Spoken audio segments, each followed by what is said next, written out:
welcome. This is Titles, Talk, and Tipples.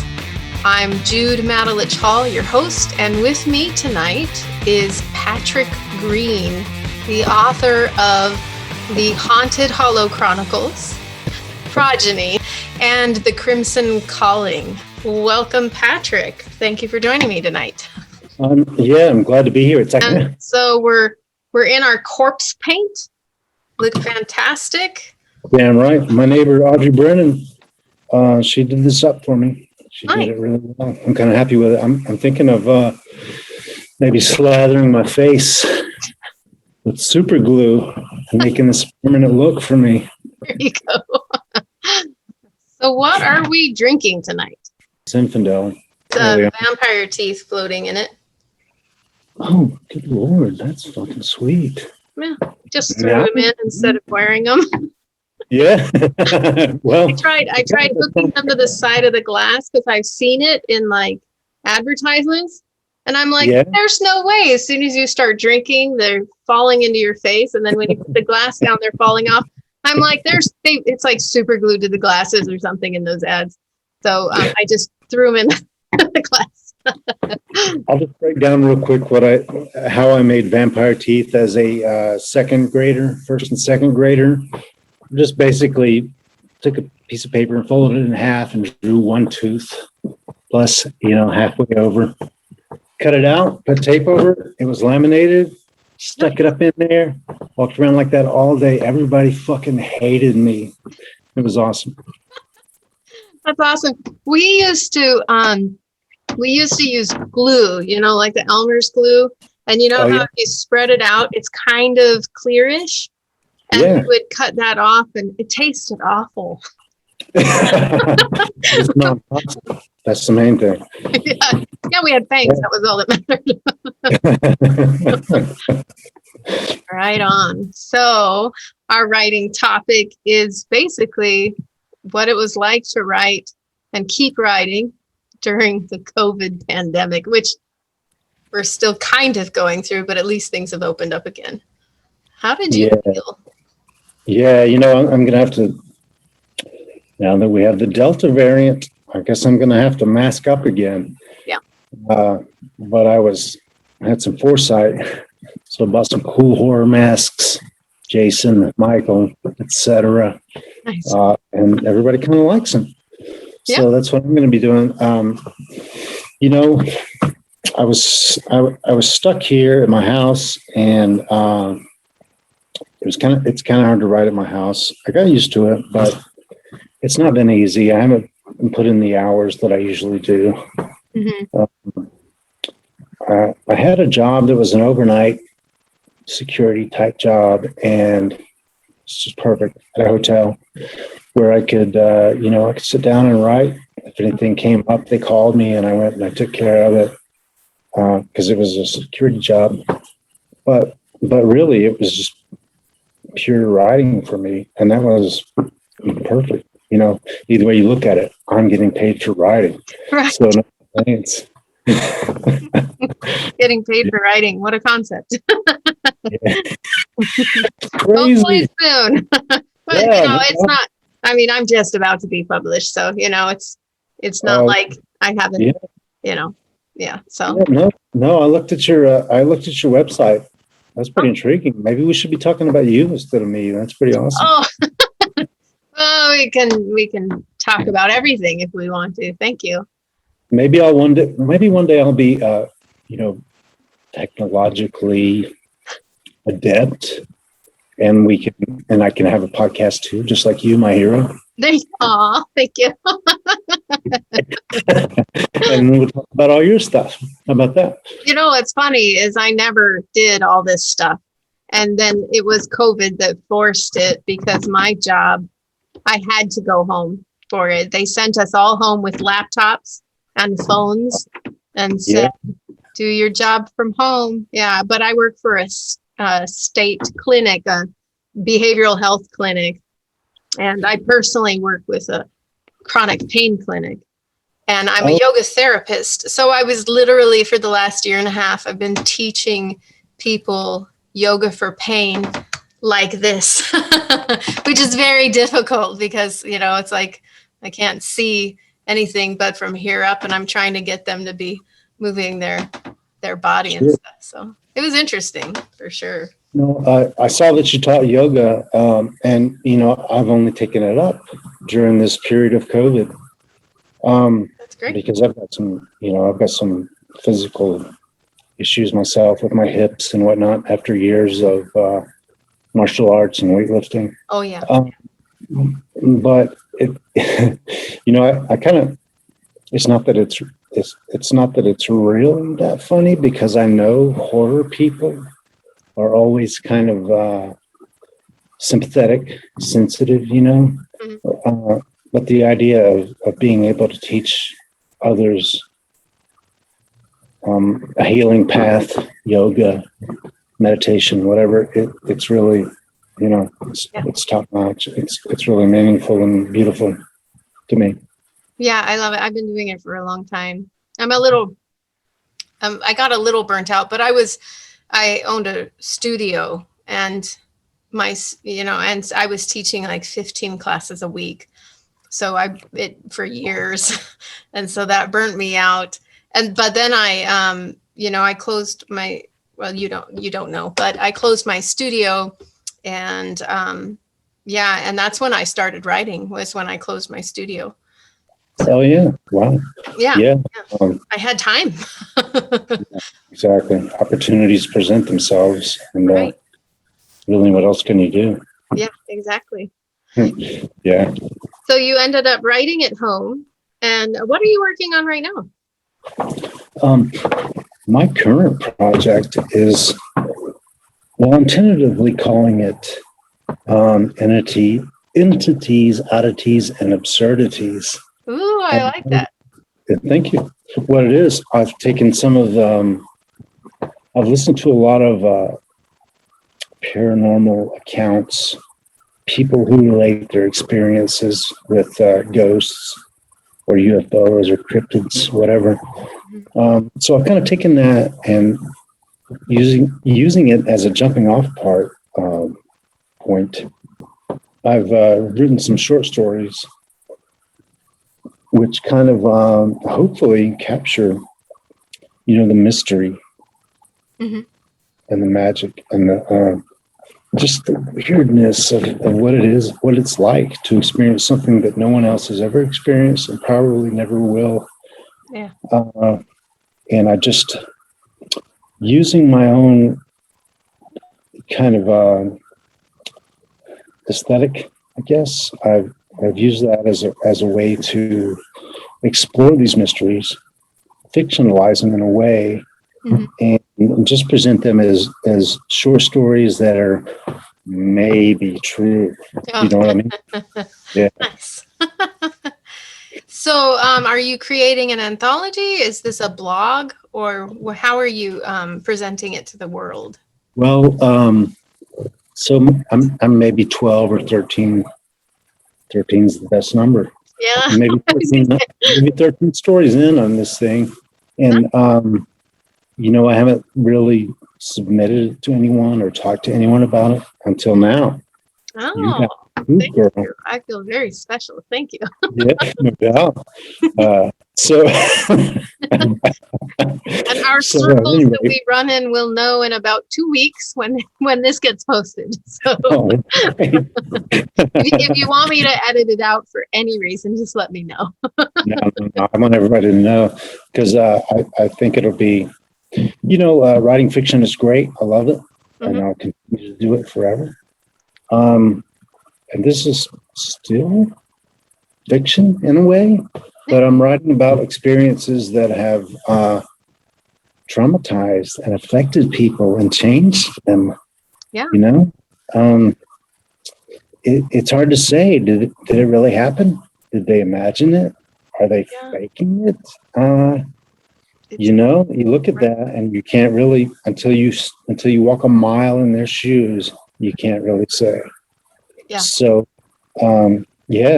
So I want people to see this and look at it and maybe have empathy, if nothing else, for people who don't quite live in the same world as everybody else. Yeah.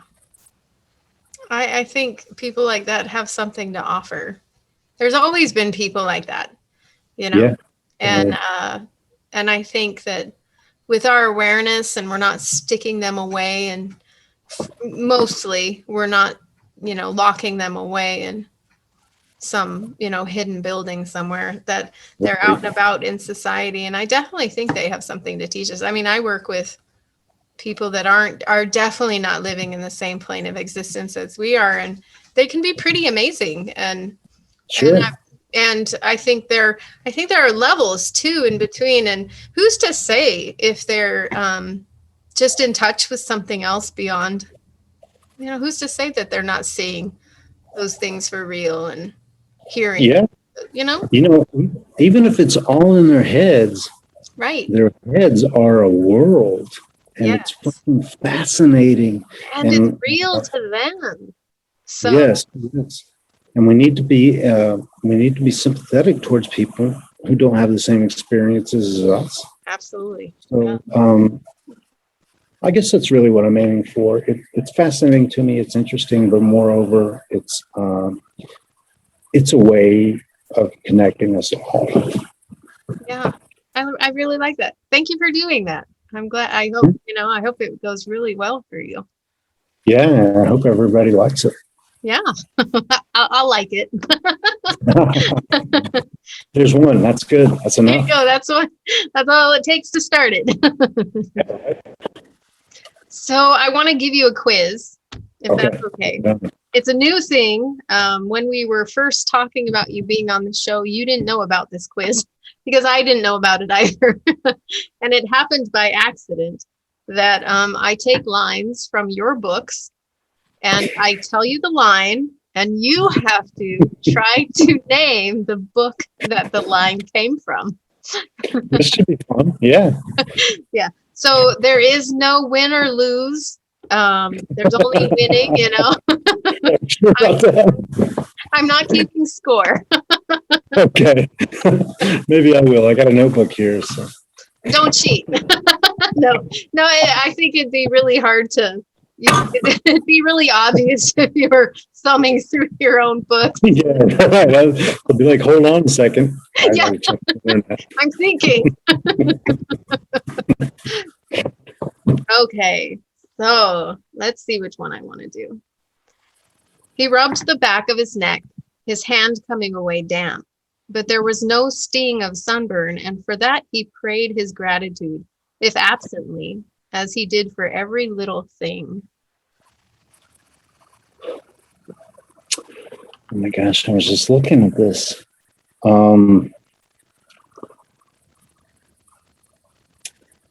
It's a short story, can I ask? Okay, so I didn't use any short stories, just your books. So Yeah. I'll give you that hint, but that's the only hint you get. All right. I'm going to say that's Rem Harvest. Oh, you're so close. It was Demon Harvest.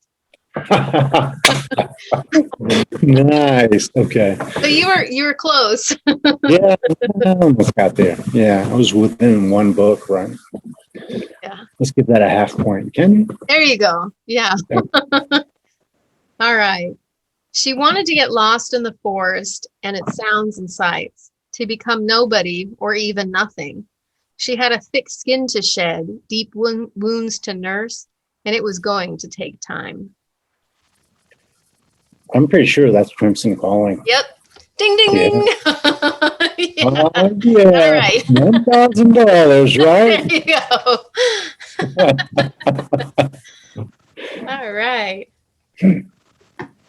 Oh, I loved this. He wanted to slap the tattoo just to amp up the sting a bit, but that was for later.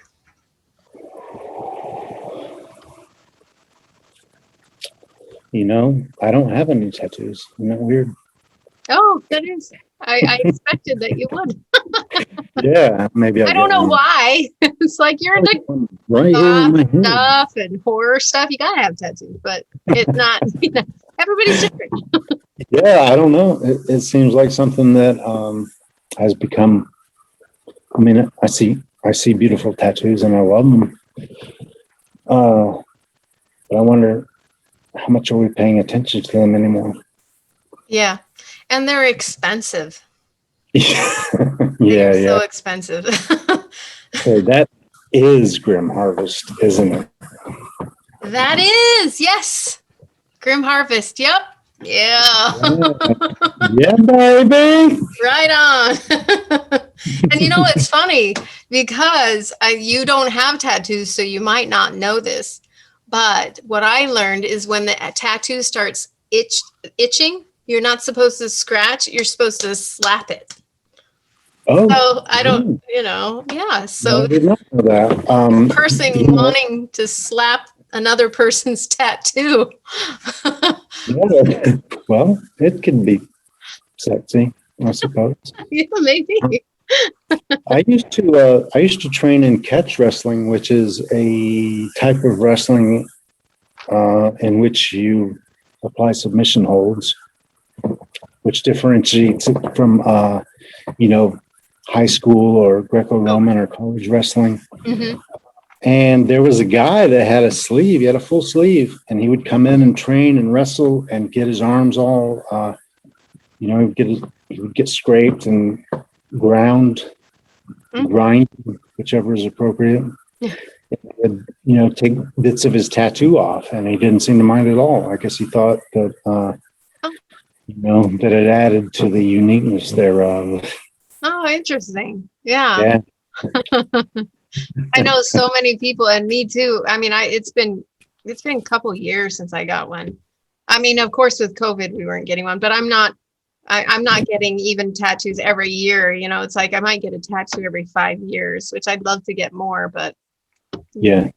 I'm so protective of my tattoos, And what are your tattoos? What do they mean to you? Oh, well, this is my child's name, Sydney. Yeah, nice. And these are Buddha eyes watching over my child. I'm Buddhist, so. And this is a blue lotus, which has many very important qualities in Buddhism. And right. Is that a blue ring you're wearing too, as well? The ring? Oh, yeah. These were just rings I found laying around the house in our Halloween stash. Yeah, nice. And then I have a treble clef. I play the violin. Okay. Oh, yeah. I saw that, playing the violin. Yeah. That is fantastic. It's amazing. I love it. I mean, I have a lot of admiration for that. I had a friend that was he was from China, mainland China, actually, and he played the violin, and it was beautiful. Yeah. And I used to love to just sit and listen to him play. It's an incredible instrument. Yeah. And you were in an orchestra with that, right? You do that. I was, of course. It's been with COVID, everything got shut down. So I haven't been playing as much as I would be. In the last year and a half. I'm also in a quartet, but the quartet and I just started getting together, and one of our members came down with COVID.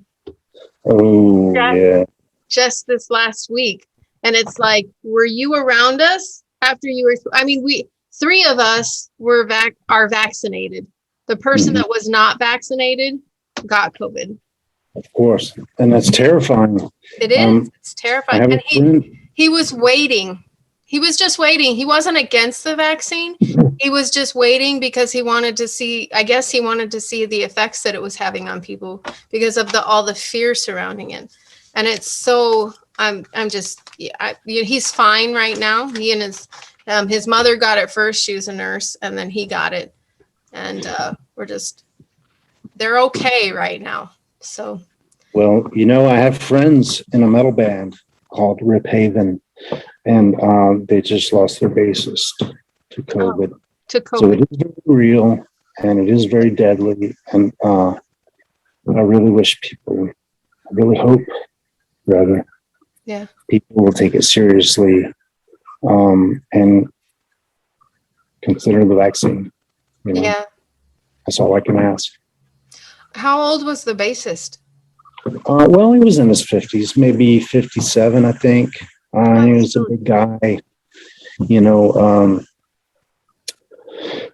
I'm not sure why he didn't get vaccinated or anything, but I just know, we're looking at long-term ramifications here of not just his family and not just the people that he loved and helped and took care of, but the band, the very bottom level, the bands now cannot play, they cannot take care of themselves financially in terms of playing the music. They have to go back to regular jobs and whatnot. And, I know. I think that might be the people that are being hit the hardest are the musicians. Yes. I wish he'd gotten vaccinated. They were a great band. You can find them on YouTube, Rip Haven. I hope they recover from this and continue to go on. Yeah. That's all I can hope for. Absolutely. Yeah. All right. Let's continue with the quiz, and we'll talk more about music. Definitely. There are no hard and fast rules for this show. Punk rock as fuck. Am I right?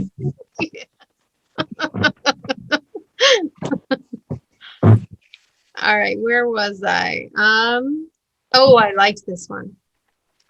Or I liked all of them, but there were certain ones that just I tried to choose lines that really gripped me. Mm-hmm. So as the street from the tiny city bled into the winding road leading to his temporary home, he took in a view of sprawling pastures and dense forests. Well, definitely from one of the Haunted Hollows Chronicles trilogy. I'm going to say the first one, Red Harvest. No, but what I am recognizing is that some of these aren't fair because some of the landscape that you describe is similar in many of your stories. True. Because I think you're writing about what you know, right? I mean, I love autumn. I live in a small town, and I grew up in a small town, and I know about small towns, so that's kind of what I write. Yeah. So that was from Progeny. Oh, okay. Yeah. Nice. One thing, too, that I've noticed with other writers, and it's not a bad thing, is that when we have a nice description of something, it can tend to show up in more than one story. Yeah. And that's happened a few with, let's see, this is the fifth time I've done this quiz, and you're the fourth person that you might have a repeat of some of the nice descriptions. I think that's okay as long as we don't do it too much, right? As a writer. Yeah. I drive by beautiful pastures, every day. Yeah. And I see everything. I see the cows and the donkeys, horses, and it really donkeys and cows. I like animals. I'm one of those people that it's like when we're driving along and there's cows, it's like cows. Just say it out loud. Cows. I know. Isn't that awesome? Hey, look, wildlife. Hey, look, it's a squirrel.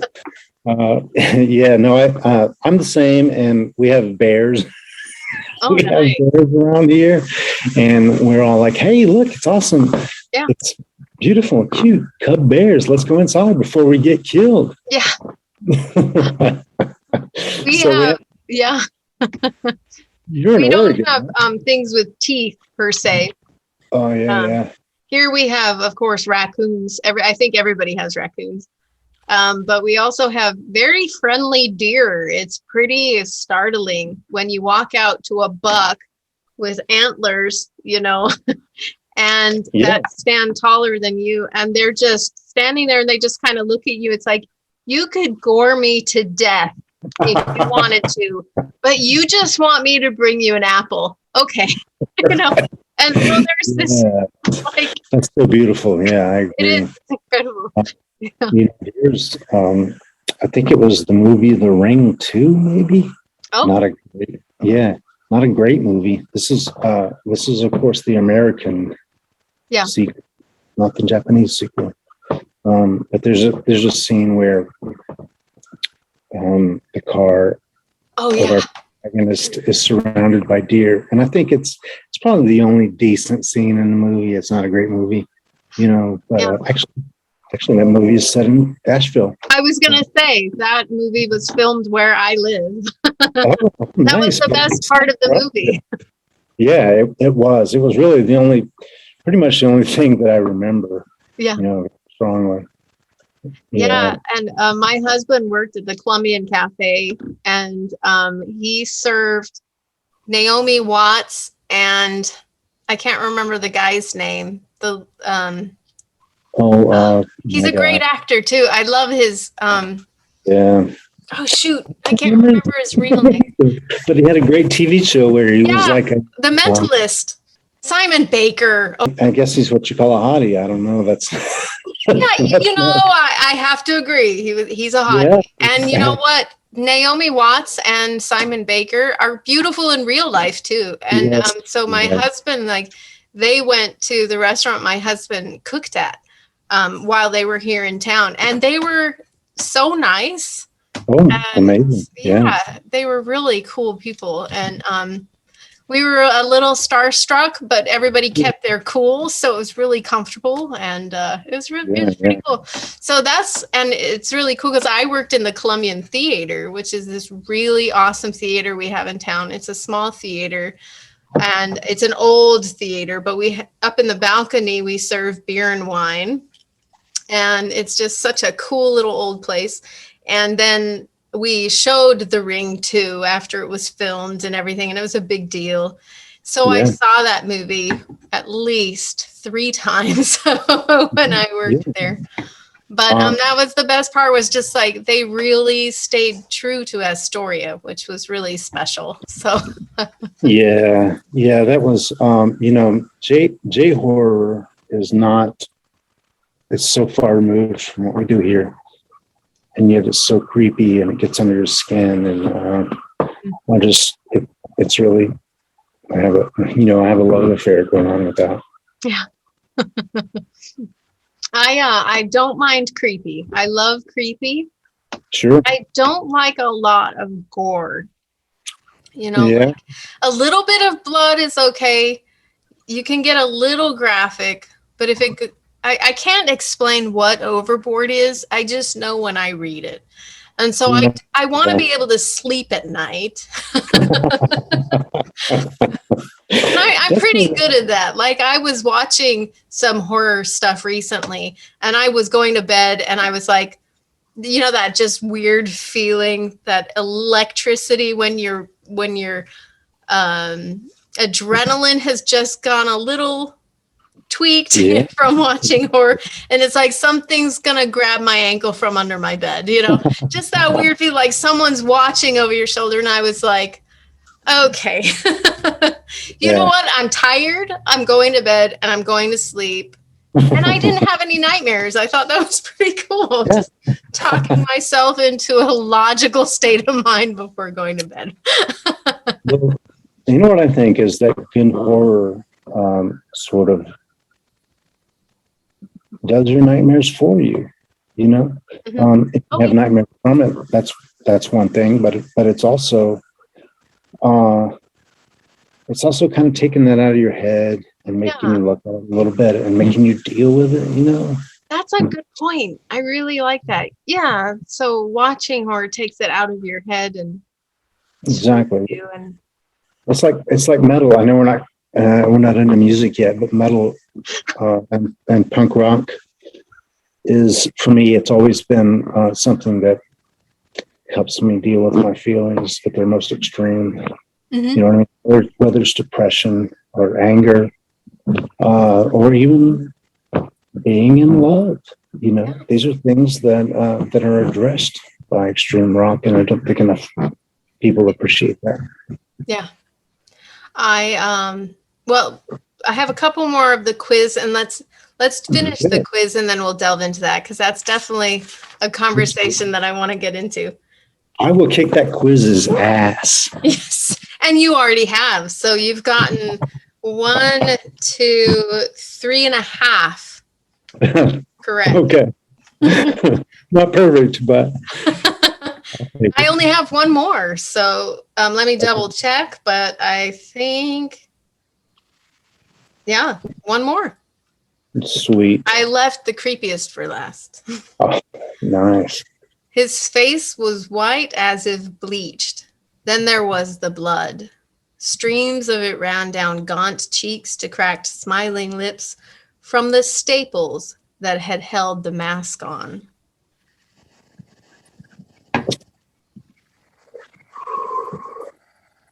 Pretty much has to be Red Harvest. Yep. Yeah. Yes. Woo! You get the horns. Yeah. Evil Everett, people. You need to see what he does. Yeah. I didn't get very far with that one. Because I read stuff out of order, and I'm like, that line right there makes me want to know what happened. I hope people will check that out. Everett's a guy that's kind of been in my head since I was in my teens, 16, 17. He's just, there's no reason, there's no excuse for him. There's really no, there's no solution for him. You know what I mean? And he just doesn't know. He doesn't know he's human. He doesn't know how to be human. He doesn't know how to be moral. And he doesn't know how to not kill. So I think everything about that guy will haunt me forever. Yeah. So Red Harvest, is that the one? I think I remember reading that it was a dream based on you had a dream of this. There, I feel like I lost you. Oh, that's Hello? okay. We'll just wait. Okay, there. Yeah. Are we back? Should I repeat that? I mean, I don't know. What was the last question? My question was, I think I remember Red Harvest was a dream. Not quite. No. Not quite. I mean, what Red Harvest is something that happens in a place that is not necessarily our place. Right. Yeah, all your Harvest books take place in a world that there's no cell phones, no internet. Yes. Which Haunted Hollow. I love. I don't write about cell phones. I think I wrote one short story that had a cell phone in it. And if I can even get away from cars, I do. It's kind of a problem for horror in the same way that guns are a problem for martial arts movies, let's say. Yeah. Oh. Yeah. Yeah. So, I mean, they have their place. Sometimes it's done well. I just didn't want to get into that. I just wanted to, I grew up in the 80s and I didn't have cell phones. And from the school bus, I walked a mile to get home, and that was up a wood-lined road, and it was kind of scary. Yeah. So that's kind of where I wanted to go and what I wanted to capture. Right. With the Amber Hollow books. Yeah. Yeah. And, I think that in a way, cell phones can ruin horror, because it's like you can always call someone, right? You can always call the police. And there's not this scariness of picking up the phone to call and then someone cuts the line. That's gotta be the creepiest thing in a horror movie. Is you're in a house alone, you're hearing sounds, someone's after you, you make it to the phone and the line is cut. That can't happen with cell phones. Right. No, you just have to depend on kind of being isolated and not having, oh my gosh, I don't have any balls. Right. I guess you could use that. But that could be overdone pretty quickly. So, Yeah. so right on. I think you win. As usual. I think I need to have prizes with this somehow. I'm not sure how. Yeah, like Send you some $1,000. some money. Can you get a sponsor? Surely one of Sponsored. the Oh, wouldn't that be nice? Sponsors. So if people are listening, we drink alcohol on this show. Yep.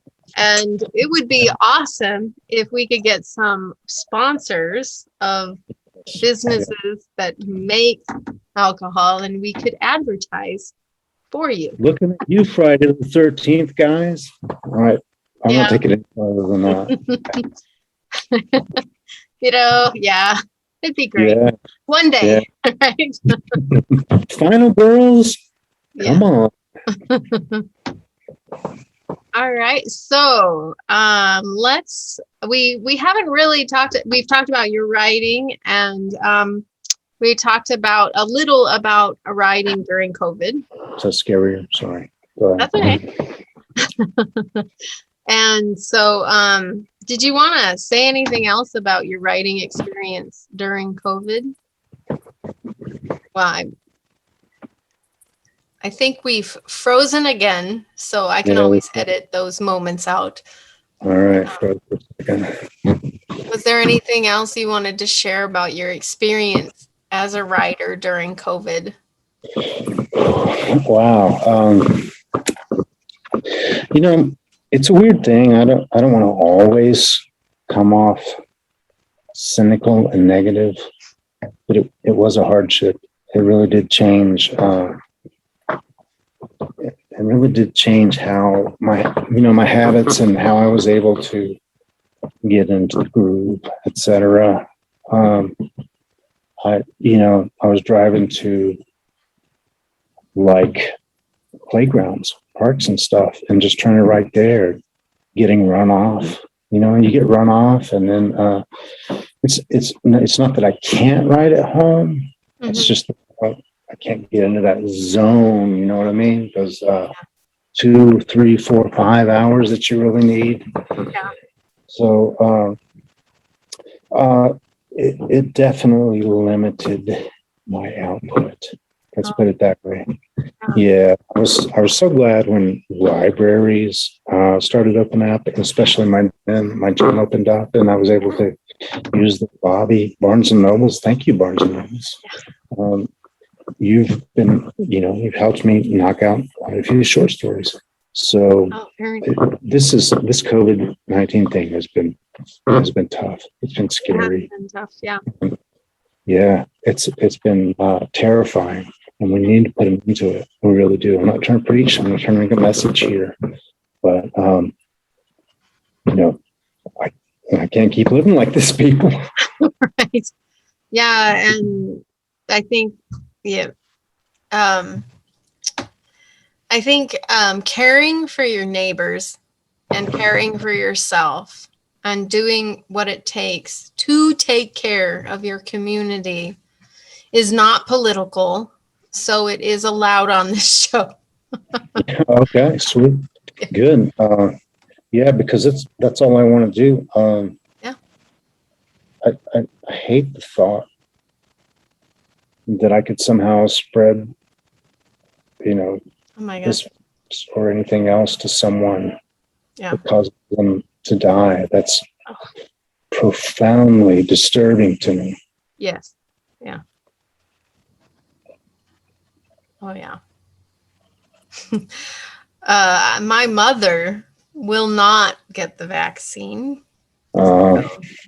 And I don't, I think there are other people in my family that don't. There are a few that do. And she comes over here and she was happy to hear that we have the vaccine. Yeah. But she still won't get it. And she's working with the public. So, yeah. And, I know there are lots of people that have gotten COVID and haven't had issues. But there are a whole hell of a lot more people that have gotten it that have died. It's fucking scary, Jude. I It mean, is. Yeah. that's not how I want to go out, you know? No. No, I know we can't choose how we go out, Yeah. but to go out, I don't, yeah. I know we can't choose, but we have a brain, Yeah. Yeah. Right. you know, So, and this isn't about rights. It's not no, about, it's not political. So no, come on, people, let's just be smart. yeah. And if Sad you're that not it, smart, just be logical. right. You know, Yeah. not everybody is smart, but we can all be logical, maybe. Be that simple. It really should be that simple, you know, and you look back at the reasons that it's not. Yeah. And it's really sad and scary. Yeah.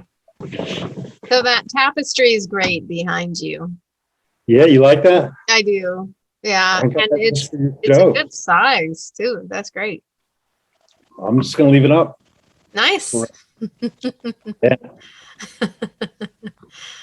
Neighbor kids call it a demon cat, and the demon cat's dad. Oh, Yeah. This is the kind of production value that you deserve, girl. right on. That's great. I love that you prepared. Hell yeah. This makeup, all this stuff, man, this means so much to me that you gave me this opportunity. Oh, That yeah. you You know, do this for the community. my purpose is to help others. And so, You're nailing it. you know, it's like, it's really hard for me to do something just for myself. And so when I got a publisher picking me up for my books, and which I'm so grateful for, and he was saying, well, you got to get out there, because he was like, your social media, I can't find you. I can't find you anywhere online. You've got to get out there. And so I was like, okay, how do I do that? And then he told me, you know, start a page for your Facebook page. You can start Twitter. You can start any of those things, and just keep putting yourself out there. And he was like, and I want you to start a YouTube channel. I was like, what am I going to do on YouTube? And he said, you're going to read your book. I was like, well, when my book comes out, I can't start reading my book that isn't out yet. And he was like, you know, just when your book comes out. And so I was thinking about it, and I started a Facebook group, and I was like, you know what? I can't just be putting my stuff out. I want to put other people's stuff out. Yeah, With the YouTube.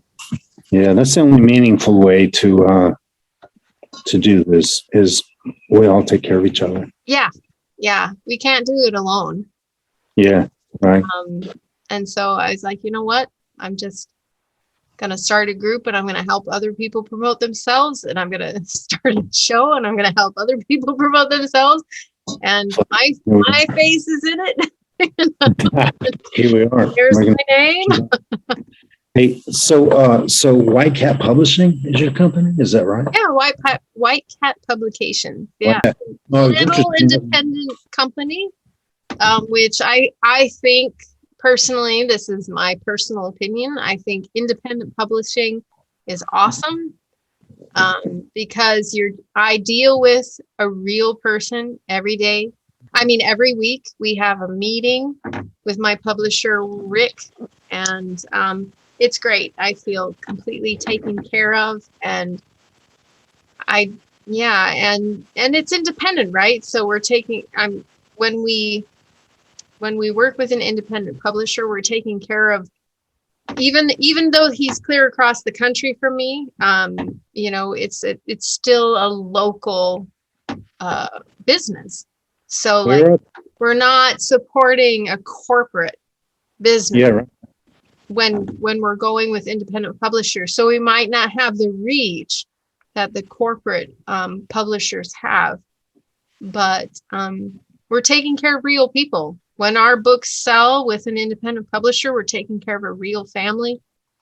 Yeah. It is a family. I mean, like, us writers are slowly getting to know each other, and it's really great. I love it.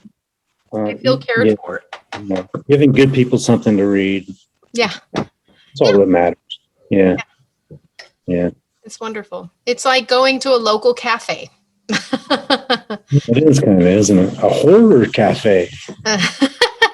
Mine's not quite horror. Mine's more, I guess mine's gothic kind of. So it's not like full on horror. Right. It's got the gothic feel to it. So this is a series. And right now, what, you got only one? I mean, you've got, let me say only, sorry.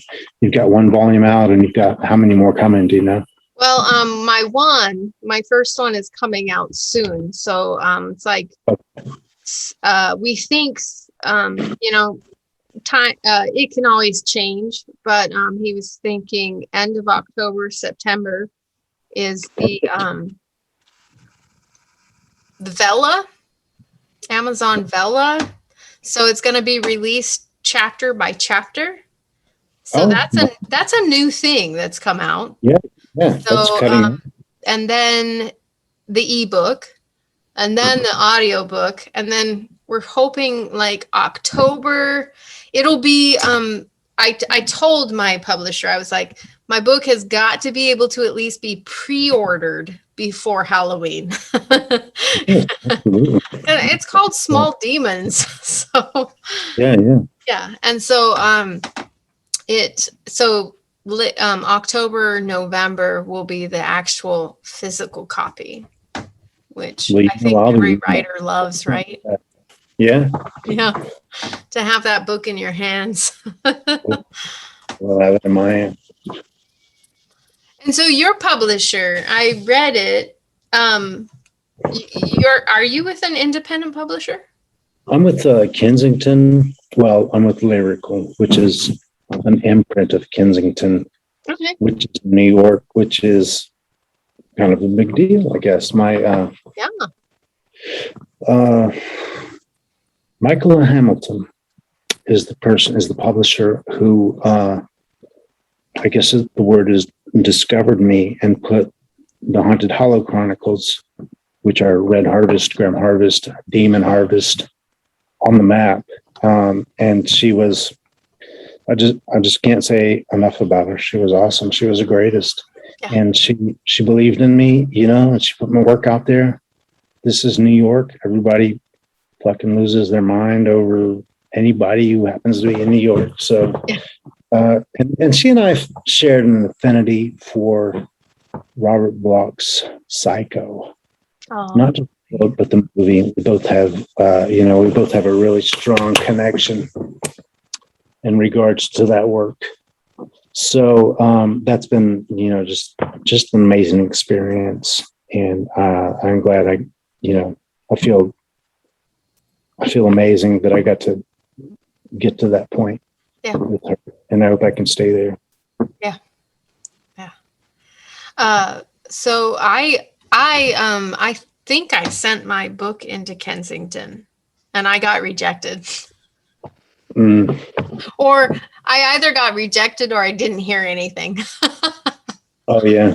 So, but if I sent it to someone that was really into horror, my book is not horror. I mean, there are horrific aspects.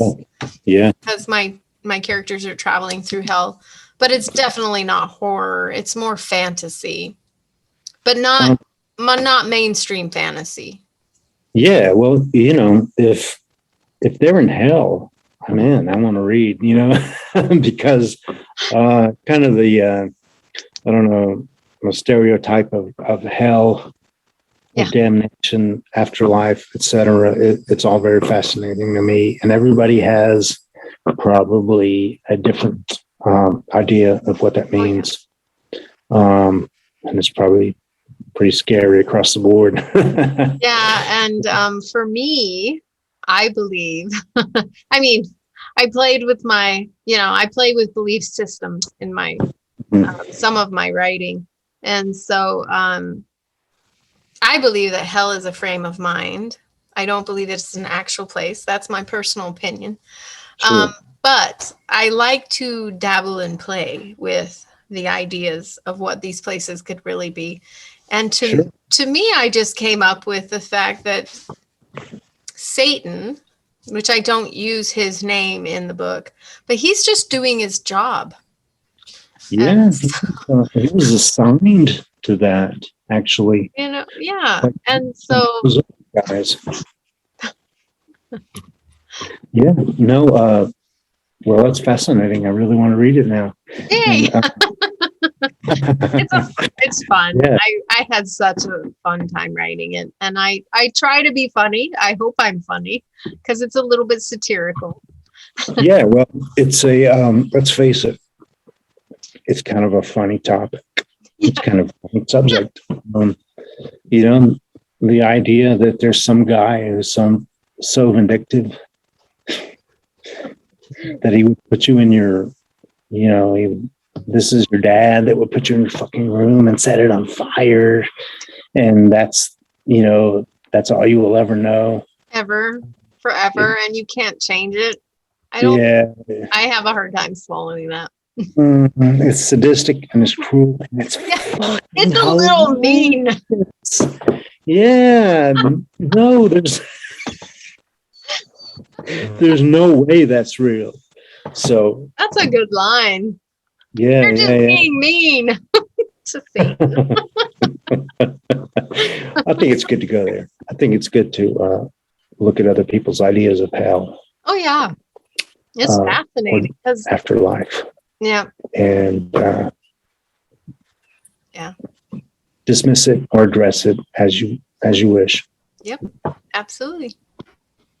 All right. So what is your t-shirt? Oh, hell yeah. I'm glad you asked. Yeah. This is the Tombstones. They're one of the horror punk / retro horror rock bands that are out there and performing. Man, I would have these guys at my birthday party or bris or whatever. They play a fun kind of B-movie inspired punk rock-esque kind of it's like a band that you would want to come and play at your event for fun, Yeah. So it's not like it's not like a brutal heavy metal, black metal type act. It's guys you can have fun with and still relate to the horror genre. You know what I mean? Nice. I'll have to look them up, definitely. Yeah. Great guys. Kyle Ransom, aka Kyle Ransom King, is I guess he's their songwriter, and he's also their lead singer. And they just have a lot of fun, They're not trying to change the world; they're just trying to give you a good time. Sure. So that's and the thing about that is I'm trying to make the world aware of horror punk bands and bands that have a good time with the horror genre. Yeah. And the Tombstones are, So I hope everybody will support those guys, and Chainsaw Fight. There's countless horror punk bands. I hope people will start to look at horror punk bands. Just do a search. Find some horror punk bands. You'll find something you like if you're a horror fan. Yeah. And so you have a blog that you write about a lot of this music and these bands. Right. Yeah. Launch into that. It's your floor. Yeah. You've got the stage. Okay. Yeah. No. I reviewed these guys, their songs. So I've done Order of the Fly and Calabrese. Mm-hmm. Talked a little bit about Wednesday 13 and of course Tombstones. A little bit on my blog, because for me, horror is fun and horror punk is fun. They talk about the fun and they emphasize the fun of it. And it's just something I'll be working on Dead United soon. I'll be reviewing their album, I guess. I don't know which album yet, but I really want to talk about these guys from Germany, Dead United. So what I'm doing is trying to call a little attention to the horror punk subgenre of punk rock music. It's fun. It's not really political. It's about horror movies, and it's about it's kind of like that Mexican aesthetic where they, where they kind of make death. So it's not so frightening. So it's not so intimidating. You address it as a cartoon, more or less. Yeah. And if not, even if that, you're still, you're still looking at topics that are a little scary. Horror movies and dying and serial killers, that sort of thing. I just, I wish people could kind of discover horror punk on their own. But I kind of doubt that it's ever going to happen, because that is as humorously as it's usually presented. It's we don't want to deal with that. We don't want to talk about that. Right. Yeah, because it does linger on that edge between life and death, right? And we all know where we're heading. Yeah. And so by delving into horror, we're delving into death. Usually, it's like not all death is horrific, but most horror does deal with death. And so it is, I think it can be scary to people. But, I think I have a friend that Bridget Brenmark, who is an awesome illustrator who illustrated pictures for my novel. She has started a horror music page.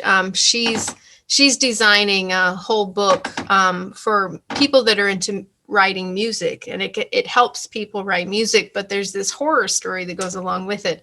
And it's a really great Facebook page because she posts horror movie scores. And the thing is so like with horror movies, and a lot of people don't recognize the background, the music has a huge impact on the story. Like, you don't have horror without the music. You can't, if you watched a horror movie without the music, it would not be a horror movie. Oh my God, that's so true. Yeah. It wouldn't be scary. It's the music really adds to it. It creates a mood, obviously, and an air. And yeah. So, and these bands, I really enjoy these bands. I might not always enjoy the music. I don't like a lot of loud, chaotic stuff, but I can always recognize like where there's good stuff going on. Like, these people really thought about what they're doing. I enjoy lyrics. I enjoy shredding a guitar, nice bass. I understand like each instrument. And so even if I don't necessarily like the music, I can see the artistry in it. Well, you and I have talked about the pure passion of metal acts like Gojira, Slayer, Gojira. Oh my gosh, those guys are, you know what, they're cutting edge. They're saying all the things that need to be said. Yes, they're talking about the planet. They're talking about it's so crucial. And oh my gosh, they're such great musicians. And they'll never be appreciated, really, because that's not what everybody wants to hear, but it's goddamn sure what I want to hear. For me, of other guys. And so I don't know, if you feel like an outsider, metal / punk / horror punk, that's your music. Yeah. Mm-hmm. Yeah. I'm really into classical music. As a violinist, I I cannot get away from it. It definitely holds me. But Sure. the incredible thing is there is a correlation between classical music and metal music. And Unquestioned. it's so incredibly obvious. Yeah. Yeah. And so I appreciate it all. Yeah. When I hear some of the guys from Europe talk about their, some of the bands, they talk about their music and how much they were influenced by the classic, classic musicians, classic music, and I mean that's everything to them. That's what they learned in school, and Yeah. they bring that mentality. They bring that aesthetic to their metal. Yeah. I mean, the only reason, I think the only reason metal is not so popular now in the US is because it just wasn't around before, Yeah. 70s, Yeah. 80s. Yeah. It just Yeah. has a chance to catch on. This is Like, this is the thing about metal is so many metal artists can read music. They know music theory, yes. which doesn't exist in pop music. None of that exists. You can take a pop musician, they're not going to know how to read one note of music, not 1 ounce of music theory. Those metal artists know their shit. It's incredible. Yes, it is. It is not a matter of production. It's a matter of proficiency. It's a matter of understanding. Yeah. Yes. Yeah. Yeah. You're speaking my language. Yes. Yeah. Yeah, baby. Metal, punk, forever. Oh, yeah. Definitely. Well, the hour is getting late.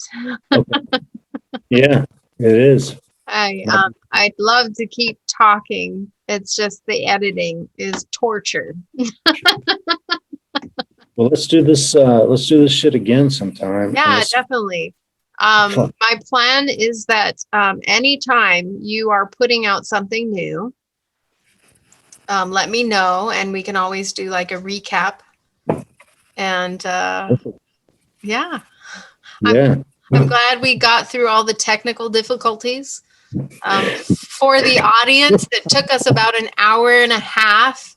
By which you mean my stupidity. It was worth it. It was totally worth it.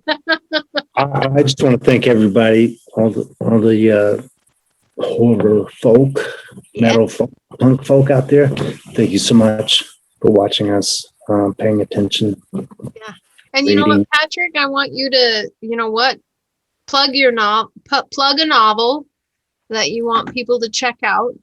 Okay. Everybody really needs to be reading The Crimson Calling, my vampire novel. It's the beginning of a trilogy. And so that needs to get into your heads. It really does. It's fucking amazing. It's it's romantic and it's brutal and it's violent and bloody. And if you don't like it, guaranteed I will not give your money back. So read this book. Let's get this one, let's get this one rising to the top of the charts. Yeah, The Crimson Calling. I just started reading it. Yeah, vampires, violent motherfucking vampires. This is not Twilight, people. No glitter. There's no glitter. There's no walking around playing baseball in the daylight. Fuck that. People are getting their blood sucked straight up out their bodies. Yeah. Oh, let's take back the vampire genre from the glitter-skinned vampires. Goddamn No right. more of that. We're going straight back to Bela Lugosi, Christopher Lee. Oh, Um, I never drink wine. My favorite. Oh yeah, Bela Lugosi all the way. sexy motherfucker, isn't he? Yeah. Oh, I wish there were more of Bela Lugosi in the world. We need a new Bela Lugosi. Yeah, he's reincarnated somewhere. So we just need him to. God, he didn't just disappear into the void. Oh, maybe he did. He was Well, amazing. yeah. We do Maybe. have to get together again because we could probably talk all night long about Bela Lugosi alone. Fuck yeah. Let's do this shit anytime you want, dude. Yep. Thank you so much. Awesome. Thank you so much, Patrick. See you later. Right on.